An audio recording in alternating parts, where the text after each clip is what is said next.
मौलाना सरदार अहमद साहब रहमतुल्लाह अलैह के पास ना एक बूढ़ी अम्मा अपना बेटा छोड़ गई।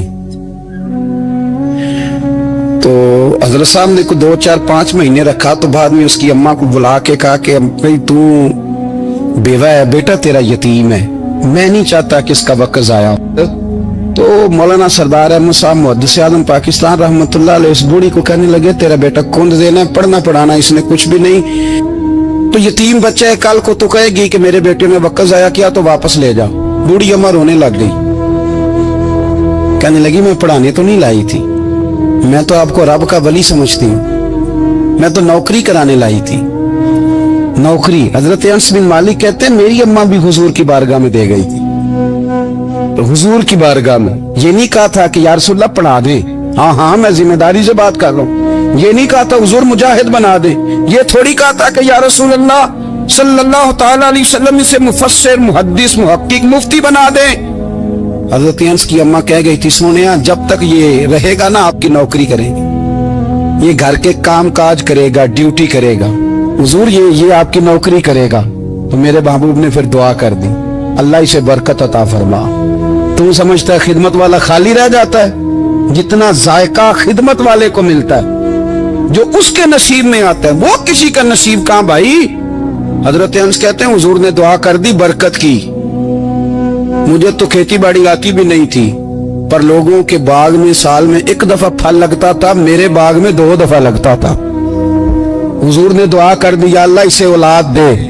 फरमाते हैं मेरे बेटे, मेरे पोते, मेरे नवासे, मेरी बेटियां, फरमाते हैं मैं जिंदा हूं और मेरी 100 औलादे मौजूद हैं। परेशान हो गया 100 सुन के बच्चे 2 ही अच्छे, 100 औलादे मेरी मौजूद हैं। हजरत अनस मौलाना सरदार अहमद साहब के पास ना छोड़ गई बच्चा, कहने लगी हजरत जी मैं को पढ़ाने के लिए थोड़ा छोड़ गई हूँ, मैं तो इसलिए छोड़ के गई हूँ कि आप मेहरबानी करें खिदमत कराएं। हजरत जी कहने लगे कोई ऐसा काम ही नहीं, खिदमत वाला क्या कराऊं। कहने लगी पट्ठे पवा लिया करो जी। लड़ पेंदे ने, कहने ने बच्चे काम कर दें मदरसे दे। हालांकि अब कहां बच्चे काम करते हैं, अब तो गुजर गया दौर, अब तो बच्चे काम कराते हैं। अब बच्चे भी नाराज हो रहे हैं, घूर घूर के देख रहे हैं। सही कह रहा हूं आपको, बच्चे काम कराते हैं, बच्चे कहां काम करते। कहने लगे ये चारा डाले करेगा आपकी भैंसों को। तो हजरत ने उसको कहा कि बीबी चारा मेरी भैंसों को डालने के लिए मैंने बंदा रखा हुआ है, वो तू जा ले जा। कहने लगी हाथ बांध के हुजूर मेहरबानी करे रख ले, चारा डालेगा। और पुत्र तवज्जो से चारा डालना हजरत की भैंसों को। रोने लगी, हजरत ने रख लिया, महीने का खर्चा भी देते। शाम को ना वो सारा दिन काम करता, शाम को आके पैरों में भी बैठ जाता। हजरत जी लाइन तेल थोड़ा सा, पैर ना दबा दूं। 8 साल साथ वाले पढ़ते रहे, ये बेचारा नौकरी करता रहा, मेरा रूप भी नहीं ते मेरा रंग भी नहीं, और मैनू यार मनान दा टंग भी नहीं। कभी कभी ना हजरत बिलाल हबशी फारग होते ना तो नबी पाक की बारगाह में अर्ज करते हुजूर कोई काम तो नहीं, सारे हो गए, हुजूर जाऊं जरा, चले जाते। एक दिन सलमान फारसी कहने लगे या रसूलल्लाह ये बिलाल कहाँ जाता है। फरमाया जा देख के तो आ। हजरत सलमान वापस आए तो आके रोने लगे, कहने लगे सोनिया जब यहाँ से जाता है ना तो जाके सैयदा फातिमा की चक्की पीसनी शुरू कर देते, बीबी साहबा के काम करने लगता है, घर में जाके स्नैन की ड्यूटी करता है, वहां भी काम यहाँ भी काम। वो चारा डालता रहा, उसने चारा डाला। हजरत मुहद्दिस आज़म की भैंसों को दस्तार फजीलत का वक्त आ गया, सारे पगड़ियां सजा के आ गए, आज दस्तार होगी।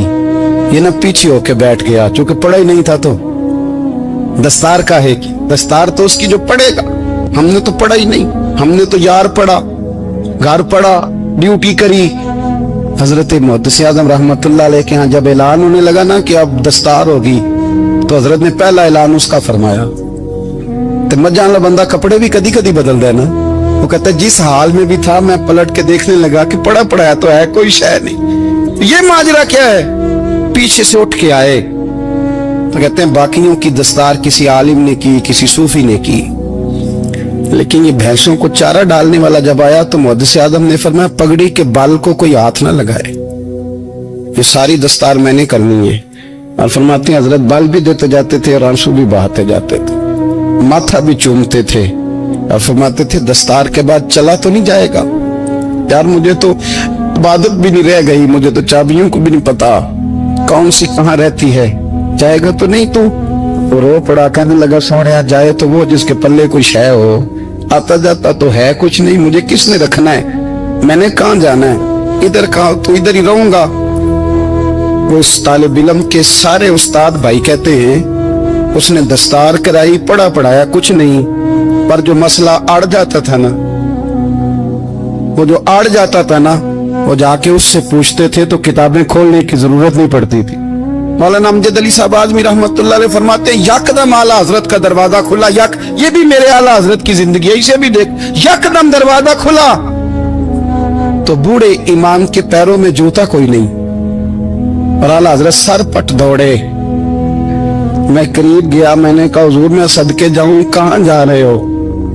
कहने लगे किसी ने बताया मेरा मुर्शिद का बेटा रेलवे स्टेशन से गुजरने वाला है, अमजद अली देर न कर यार, कहीं शहजादा नाराज ना हो जाए, मेरे मुर्शिद का बेटा, मेरे शेख का पोता, यार जरा जल्दी कर। कहते हैं आला हजरत दौड़े रेलवे स्टेशन पे, उन्हें अगर फतवे लिखने आते थे किल के रजा है खंजरे खूंखार बरकबार, तो वो ये भी कहा करते थे कैसे आकाओं का बंदा हूं रजा, बोल बाले मेरी सरकारों के।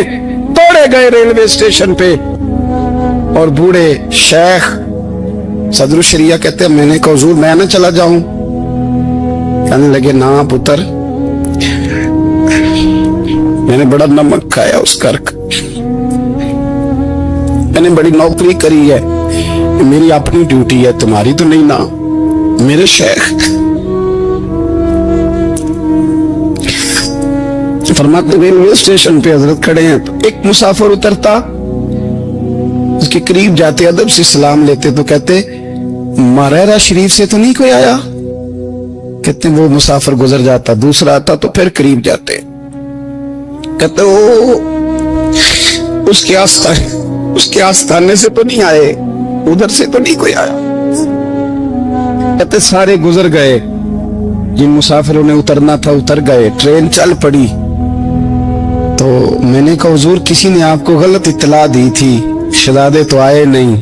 कहने लगे यार इत्तला गलत थी या ठीक थी, पर यहाँ तक आने का मजा बड़ा है, आप समझ सकते हैं। आला हजरत के दो बेटे हैं, हुज्जतुल इस्लाम मौलाना हामिद रजा खान साहब और मुफ्ती आज़म आलम इस्लाम, दोनों शहजादे इतने बड़े शहजादे थे कि दोनों अपने अपने वक्त के सबसे बड़े मुफ्ती हुए। ये भी तो मेरे आला हजरत है ना, इसको भी तो जरा समझो ना। खुशकी और फिर खुशकी और फिर खुशकी।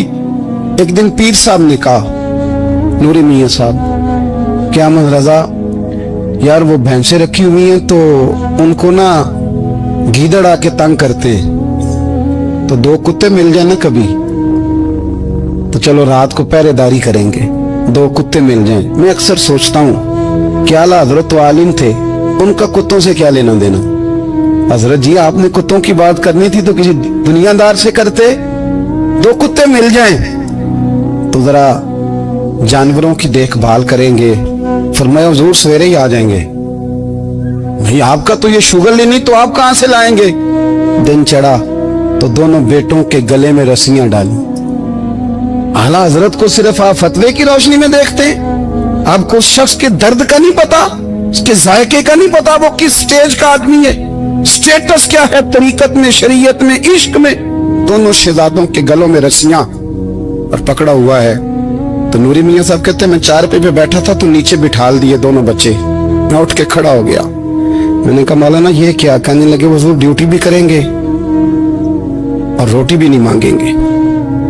जिन्हां तना विच इश्क न रचिया कुत्ते ना थी चंगे, मालक देकर राखी कर दे साबर भूखे नंगे। किधर गया ज़ौक़, किधर गया वो दर्द। अब पीछे बारी आई रसूलुल्लाह के प्यार की, जब बारी आई नबी पाक की मोहब्बत की, तो फिर फाजिल बरेलवी का कद अगर लिखने में कमाल है ना तो महबूब के प्यार करने में भी कमाल। उन्होंने ना सारी जिंदगी यानी सारी जिंदगी ये कह के गुजार दी कि इश्क तेरे सदके जलने से छुटे सस्ते, जो आग बुझा देगी वो आग लगाई है। एक सैयद साहब थे, मकान बन रहा था आला हजरत का, तो सामने ना बिल्कुल लाइब्रेरी थी। तो जब मकान बन रहा होता है तो तब सारे मिस्त्री मजदूर अंदर ही होते हैं, तो सबका आना जाना था, सब लोग आते जाते थे बिला झिझक। तो वो सैयद साहब भी एक दिन आ गए, सामने लाइब्रेरी में मिले, फिर चले गए। कुछ दिनों के बाद घर मुकम्मल हो गया, अब औरतें भी आ गईं। तो शाह जी को पता नहीं था, वो पुराना ही माहौल समझ के ना, मौलाना जफरुद्दीन बिहारी कहते हैं पुराना ही माहौल समझ के तो अंदर आ गए। और जैसे ही अंदर दाखिल हुए, सामने घर की औरतें देखी,